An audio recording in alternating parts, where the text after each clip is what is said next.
تو ان کا یہ جھگڑنا جو ہے نا آپ کے ساتھ، یہ درست نہیں ہے۔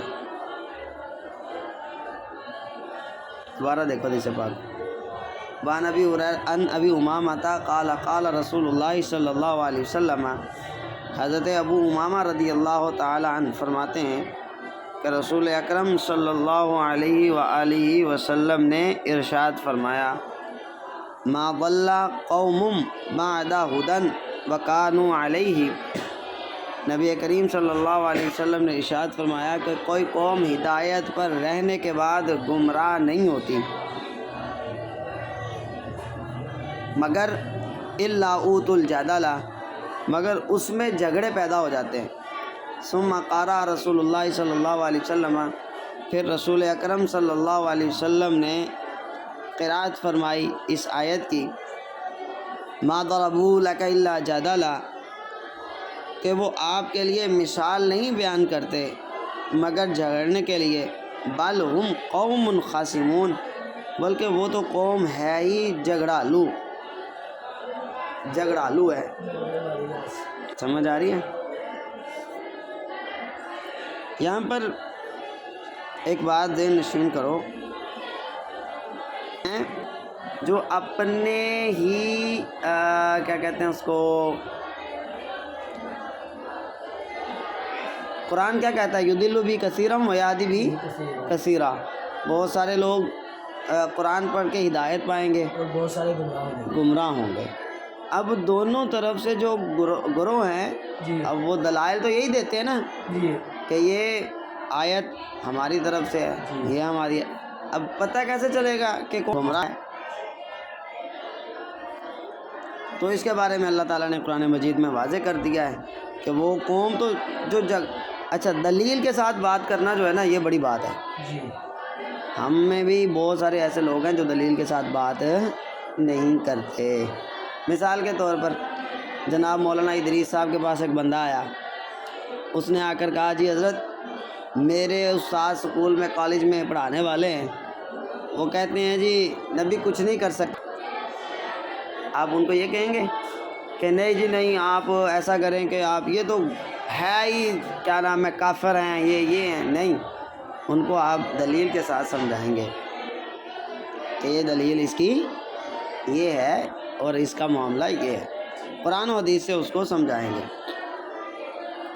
اگلی حدیث مبارکہ حضرت انس ان رسول اللہ صلی اللہ علیہ وسلم کان یقول لا تشددوا علی انفسکم فیشدد اللہ علیکم فإن قوما شددوا علی انفسہم فشدد اللہ علیہم فتلک بقایاہم فی الصوامع والدیار رہبانیۃ ابتدعوها ما كتبناها علیہم، رواہ ابو داؤد۔ اللہ تعالیٰ عنہ سے حدیث مبارکہ روایت ہے، آپ فرماتے ہیں کہ بے شک رسول اکرم صلی اللہ علیہ وسلم فرمایا کرتے تھے،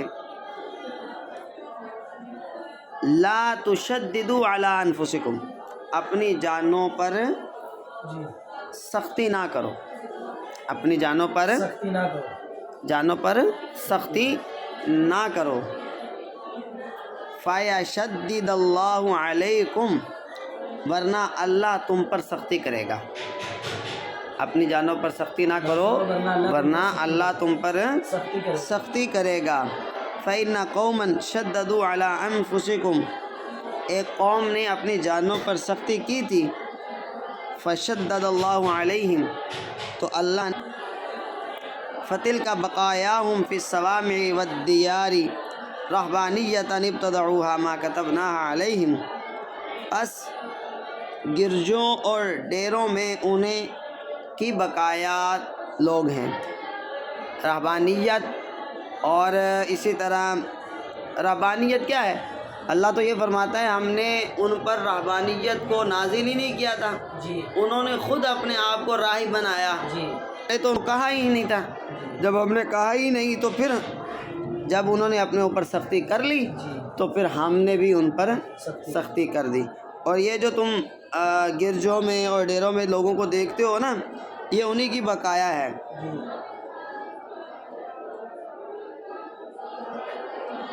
کیا ہے؟ ما کتبناها علیہم، کہ انہوں نے اپنے اوپر لازم نہ کی تھی. اللہ تعالیٰ نے تو ان پر انہوں نے اپنے اوپر لازم کر لی. جب انہوں نے اپنے اوپر لازم کر لی تو اللہ تعالیٰ نے بھی ان پر سختی کر دی، لازم کر دیا. اس حدیث مبارکہ میں کیا بات ہے؟ اس حدیث مبارکہ میں یہ ہے کہ غیر ضروری عبادتیں لازم مت کر لو. جی جیسے ہمیشہ کے روزے یا ساری رات جاگنا اور شرعی مباحات کو حرام مت کر لو. جیسے نکاح اور لذیذ نعمتوں سے پرہیز کرنا. بہت سارے لوگ ہیں کہتے ہیں کہ جی، اور اسی طرح ام المومنین حضرت عائشہ صدیقہ رضی اللہ تعالی عنہا کے پاس کچھ بندے آئے، پیچھے حدیث پاک یہ گزر چکی ہے. ام المومنین حضرت عائشہ صدیقہ سے عرض کی کہ حضور علیہ الصلاۃ والسلام کا عمل بیان کریں. نبی کریم صلی اللہ علیہ وسلم نے حضور ام المومنین عائشہ صدیقہ نے بیان کیا تو ان میں سے ایک کہنے لگا میں ساری زندگی روزے رکھوں گا.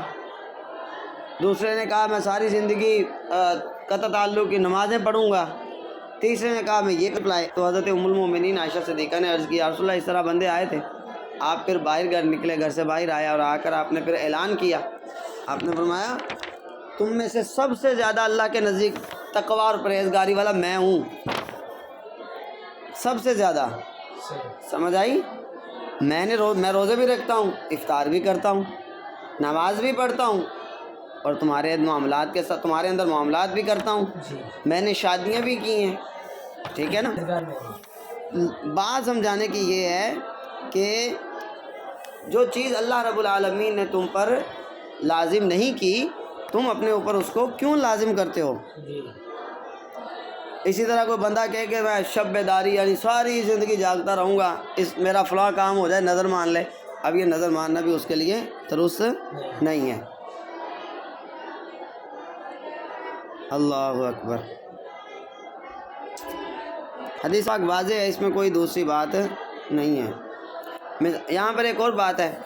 حضرت موسیٰ علیہ الصلاۃ والسلام کی قوم ہے، کیا کہتی ہے؟ قرآن کیا کہتا ہے اس کے بارے میں؟ کہ جب اللہ رب العالمین نے نازل فرمایا ان پر کہ تم لوگ کیا کرو، بچڑا گائے ذبح کرو، تو انہوں نے کیا کہا؟ کس طرح کی ہو؟ ہاں، آگے سے سوال پر یعنی اپنے اوپر لازم کر لیا انہوں نے کہ ہم کیسی گائے کریں، کیا کریں، کس طرح کا کلر ہو، کس طرح کی ہو. اب جب یہ ساری باتیں اللہ تعالیٰ کی بارگاہ میں ہوتی رہیں تو اللہ تعالیٰ ان پر نازل کرتا رہا. اگر جب اللہ رب العالمین نے فرمایا کہ بس ایک گائے ذبح کرو تو فقط ایک گائے ذبح کر دیتے، جیسی بھی ہوتی، بچی ہوتی، بڑی ہوتی، بوڑھی ہوتی، جوان ہوتی، کالی ہوتی، نیلی ہوتی، جیسی بھی گائے ہوتی ذبح کرتے وہ قبول ہو جاتی. لیکن انہوں نے سوال پر سوال کیا تو اللہ رب العالمین نے پھر ان پر سختی نازل کی.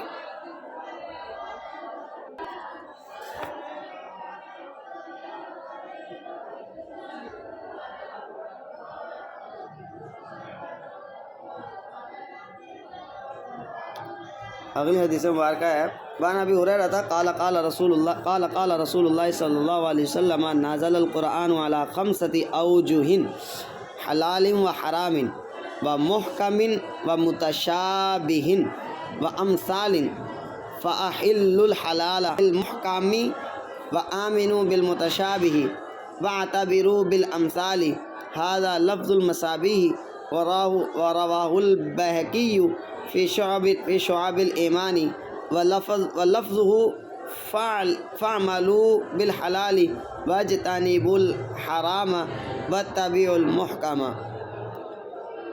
حضرت ابو ہریرہ رضی اللہ تعالیٰ عنہ سے روایت ہے، فرماتے ہیں کہ رسول اللہ صلی اللہ علیہ وسلم نے فرمایا کہ قرآن 5 چیزوں پر 5 قسموں پر نازل ہوا ہے.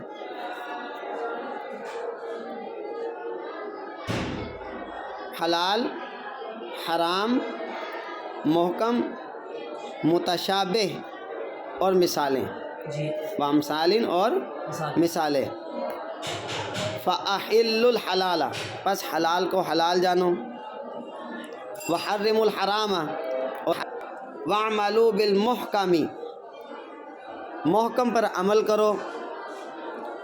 وآمنوا بالمتشابہ، اور متشابہات پر ایمان لاؤ. واعتبروا بالامثال، اور مثالوں سے عبرت پکڑو.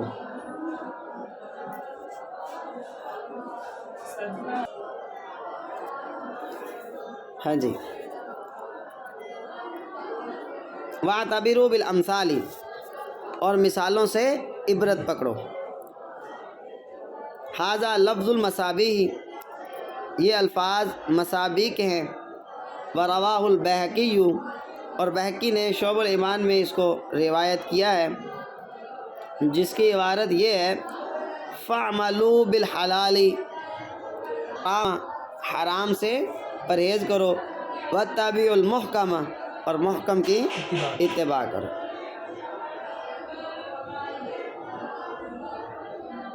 مختصراً اس حدیث مبارکہ میں حضور علیہ الصلوۃ والسلام نے بہت ساری چیزوں کو ذکر فرمایا ہے. جیسے اللہ تعالیٰ نے قرآن مجید میں احل لکم الطیبات، یا پھر وَیُحَرِّمُ علیکم الخبائث،